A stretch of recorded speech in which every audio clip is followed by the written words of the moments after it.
నమస్తే. శ్రీ గురుభ్యో నమః. శ్రీమాత్రే నమః. ఆదిత్యాయ చ సోమాయ మంగళాయ బుధాయ గురు శుక్ర శనిభ్యే రాహవే కేతవే నమః. మనం ఈ వారంలో ప్రత్యేకించి చేసుకునేటువంటి వీడియోలు గ్రహ గమనంలో జరిగేటువంటి మార్పుల్లో కొన్ని ప్రత్యేకంగా ఉంటాయి. వాటి వల్ల ద్వాదశ రాశుల మీద కొంత ఫలితాలు వేరువేరుగా ఉంటాయి. అందులో భాగంగా మరి శని వక్రగతి గురించి చెప్పుకుందాం. శని వక్రగతి త్యాగం చేయబోతున్నాడు. ఇప్పుడు శని గ్రహం గురించి మనకు తెలిసినట్టయితే శని మందగ్రహం, చాలా నెమ్మదిగా ఒక కదలిక ఉంటుంది. ఒక రాశిలో నుండి ఒక రాశిలోకి వెళ్ళడానికి బోలెడంత సమయం. అలాంటిది మరి ఈ శని గ్రహ ఏదైతే ఉందో శనిశ్చరుడు నడిచేటువంటి నడకలో అన్ని గ్రహాలు కూడా చెప్పాలి అంటే ఏ గ్రహం అయినా సరే కదలిక ముందుకు వెళుతూ ఉంటుంది, అప్పుడప్పుడు వెనక్కి కూడా వస్తుంది. దాన్ని వక్రగతి అంటాం. ఈ వక్రగతిలో కొన్ని రకాలైనటువంటి మార్పులు వస్తాయి. వక్రగతి వల్ల కొన్ని రాశులకు మంచి, కొన్ని రాశులకు చెడు, ఇదంతా మనం చూస్తూ ఉంటాం.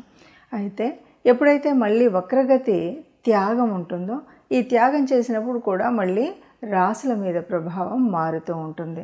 ఆ వక్రగతి వదిలిన తర్వాత శనిశ్చరుడు యొక్క దృష్టులు ఎక్కడ పడుతున్నాయి అంటే 3, 7, 10 ఆ స్థానాల మీద పడేటువంటి దృష్టిల వల్ల వచ్చేటువంటి మార్పులు, అలాగే మరి శనిశ్చరుడు అంటే తనకు మిత్రరాశి వల్ల ఎలా ఉంటుంది, తాను ఉచ్చలో ఉంటే ఎలా ఉంటుంది, ఇలాంటివన్నీ కూడా మనకు కనిపిస్తాయి. కాబట్టి ఒక గ్రహం వక్రత్యాగం చేసినప్పుడు వచ్చేటువంటి ఫలితాలు ఎలా ఉంటాయి, వాటి వల్ల అంటే ఈ ఫలితాలు మనకి మంచి జరగడానికి ఎంతవరకు, లేదా ఏదైనా మనం దానికోసం పరిహారాలు తీసుకోవాల్సి వస్తుందా, ఇలాంటి విషయాలను తెలుసుకోవడం కోసం ఈ వీడియో. అయితే ఈ నెల అంటే నవంబర్ 15వ తారీఖు మనకి శని వక్రత్యాగం చేయబోతున్నాడు. అంటే వెనక్కి వస్తున్నటువంటి తన మార్గాన్ని వదిలి మళ్ళీ తన ముందుకు వెళ్ళేటువంటి, ముందుకు సంచారం జరిగేటువంటి స్థితి మనకు కనపడుతుంది 15వ తారీఖు వరకు. 15వ తారీఖు నుండి మనకు నవంబర్ 15, 2024లో శని వక్రత్యాగం చేయబోతున్నాడు. దీనివల్ల మనకి ద్వాదశ రాశుల వారికి ఎలా ఉంటుంది, ఒక్కొక్క రాశికి ఈ ఫలితాలు సత్ఫలితాలు ఎలా ఉంటాయి, లేదు అంటే మనం ఏం చేసుకోవాలి అనేటువంటి విషయం మీద మనం వీడియోని చూస్తాం. శనిగ్రహం శనిశ్చరుడు అనగానే మనందరికీ తెలిసినటువంటిది క్రమశిక్షణకు మారిపోయారు. ఏదైనా సరే ఎప్పుడు కూడా శనిశ్చరుడు మనకి అంటే ఏళ్ళనాటి శని అనుకోండి, అర్ధాష్టమ శని అనుకోండి, అష్టమ శని అనుకోండి, ఇవి కాకుండా శని దశ అంతర్దశలు, వీటన్నిటిలో కూడా చాలామంది భయపడుతూ ఉంటారు. అమ్మో ఏళ్ళనాటి శని 7.5 సంవత్సరాలు కష్టపడాలా, ఇలాగా అంటే శనిశ్చరుడు వచ్చాడు అంటే కష్టపడాలి అని మాత్రమే అనుకుంటాం. కానీ ఇది మన యొక్క పాపపుణ్యాల ఫలితాన్ని మనకు చూపెట్టేటువంటిదని, మనం అనుభవించేటువంటి కర్మ తప్పనిసరిగా అనుభవించాల్సిన కర్మను చెప్పేదని, అలాగే ఒక క్రమశిక్షణకు మారిపోయారు. ఇప్పటి వరకు ఉన్నటువంటి ఒక బద్ధగాన్ని వదిలి ఒక శిక్షణతో వెళ్ళినట్టయితే ఒక సరైన మార్గంలో వెళ్ళగలుగుతాము అనేటువంటి విషయం తెలియదు.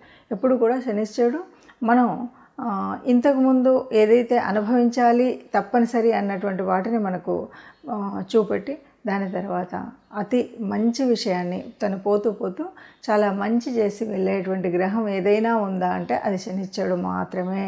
కాబట్టి మనకు ఈ భయాలు ఇవేవి లేకుండా మనం ఉండొచ్చు. అయితే ఏంటంటే తప్పనిసరిగా మనం కొన్ని క్రమశిక్షణను అలవాటు చేసుకోవడం, అంటే శనిశ్చరుడు ఉన్నాడు అంటేనే కొద్దిగా బద్ధకం ఇలాంటివన్నీ ఉంటాయి. కానీ ఆయన ఇష్టపడేది ఏంటంటే మనం బద్ధకాన్ని వదలడం, సమయానికి లేవడం, మనం చేయాలనుకున్న పని వెంటనే చేయడం, ఇలాంటివన్నీ చేసినట్టయితే ఎట్లాంటి నష్టం కాకుండా తాను చాలా వరకు మంచిని ఇచ్చేటువంటి గ్రహం ఏదైనా ఉందంటే శనిశ్చరుడే. అయినప్పటికీ మనకు చేతనవ్వలేదు, మనం చేయలేదు, ఇవన్నీ వదిలేసాం, మరి ఇప్పుడు ఎట్లాగా అంటే తప్పనిసరిగా కొన్ని పరిహారాలు అయితే మనం చేసుకోవాలి. మనం చివరిలో ఆ పరిహారాలు ఏంటో చూద్దాం. తదుపరి రాశి సింహరాశి. సింహరాశి మరి సింహరాశి సహజంగా ఇది పచక్రంలో 5వ రాశి. ఇక్కడ అధిపతి మరి రవి.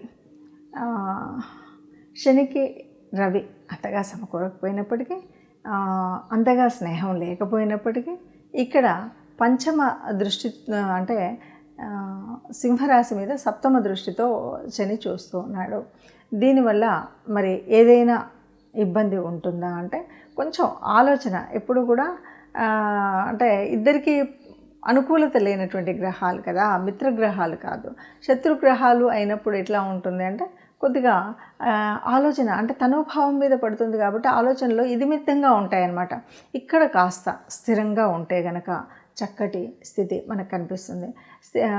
తప్పకుండా ఆలోచనలో మనం ఏదైనా ఒక పని చేయాలి అంటే తప్పనిసరిగా మనం బాగా ఆలోచించి చేయాలి.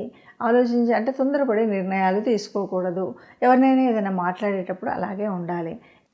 సింహరాశి వారు ఇప్పుడు శనీశ్వరుడు యొక్క దశమ దృష్టి 4వ భావం మీద ఉంది. ఈ 4వ భావం మీద ఉండడం వల్ల మనకేంటంటే గృహ సంబంధమైనటువంటి విషయాల్లో అంత అనుకూలత ఉంటుంది.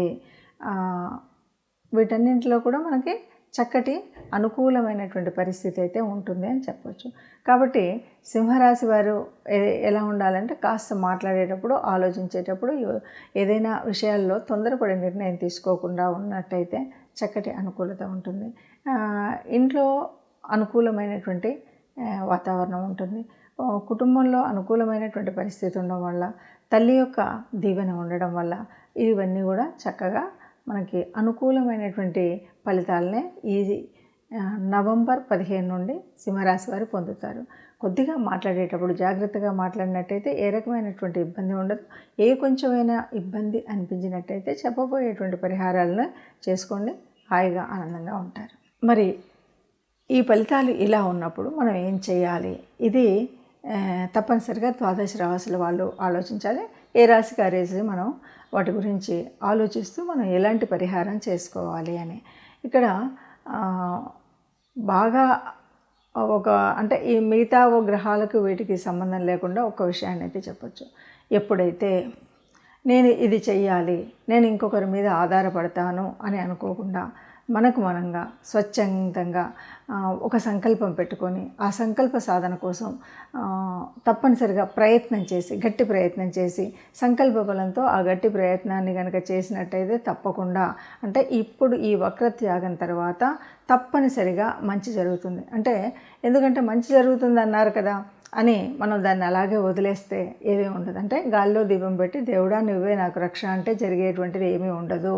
మరి ఎప్పుడు జరుగుతుంది మంచి అంటే ఇప్పుడు నాకు ఉద్యోగం లేదు, పోతూ పోతూ ఉద్యోగం ఇస్తాడు శనిశ్వరుడు అని అందరూ అన్నారు కాబట్టి ఇంకా నాకు రాలేదు, లేకపోతే నాకు వివాహం కాలేదు. ఇలాంటి ప్రశ్నలు మనకు చాలా ఎదురవుతూ ఉంటాయి. చాలామంది ఆలోచనలు కూడా అలా ఉంటాయి. పోతూ పోతూ మంచినిస్తాడు అంటే నువ్వు ప్రయత్నం చేయకుండా మంచినివ్వడు. నువ్వు ఉద్యోగం కోసం ఒక అప్లికేషన్ పెట్టడము, ఉద్యోగం కోసం ఒక ప్రయత్నం చేయడం ఇలాంటివి చేస్తే నీకు దానివల్ల లాభం ఈ సమయంలో దొరుకుతుంది. దానికి అనుకూలమైనటువంటి వాతావరణం ఏర్పడుతుంది, అనుకూలమైనటువంటి స్థితి ఏర్పడుతుంది. అప్పుడు ఉద్యోగం వస్తుంది. నేను ఉద్యోగానికే అప్లై చేయలేదు, ఇంట్లో ఉన్నాను, పోతూ పోతూ నాకు ఉద్యోగం లేదు కాబట్టి ఉద్యోగం వస్తుందని నమ్మకంతో ఉన్నాను అంటే అది తప్పు.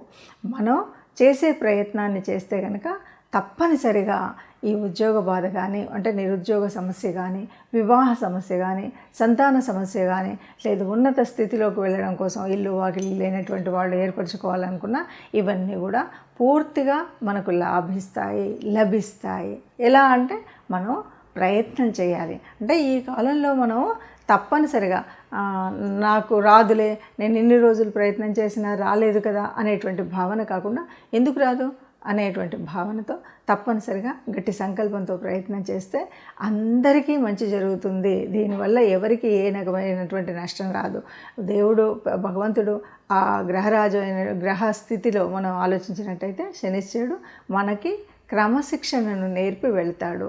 క్రమశిక్షణలో ఉంటే కష్టాలు తొలగిస్తాడు. ఇది గుర్తుపెట్టుకుంటే చాలండి, మనకు అన్ని పరిహారాలు దొరికినట్టే. ఇక ఇందులో భాగంగా తప్పనిసరిగా శనిశ్చరుడికి శనివారాలు కానీ, లేదు అంటే శనివారం రోజు గోగ్రాసాన్ని అందజేయడం కానీ, అదే కుదరలేదు అంటే ఎవరైనా కార్మికులు ఉంటారు కదా, వాళ్ళకి మీకు తోచినంత ఇవ్వగలిగినంత దానాన్ని కనుక ఇచ్చినట్టయితే అంటే వాళ్ళకి తినడం కోసం ఆ రోజు కానీ, ఏదో వస్త్రదానం కానీ ఇలాంటివి ఏదైనా చేసినట్టయితే అన్నీ మంచి జరుగుతాయి. ముఖ్యంగా గోశాలకు వెళ్ళగలిగితే సంతోషం. వెళ్ళలేనటువంటి వారు కనీసం దేవాలయానికి వెళ్ళిన శివాభిషేకం చేయించుకోవడం అనేటువంటిది ఒక మంచి ఆలోచన.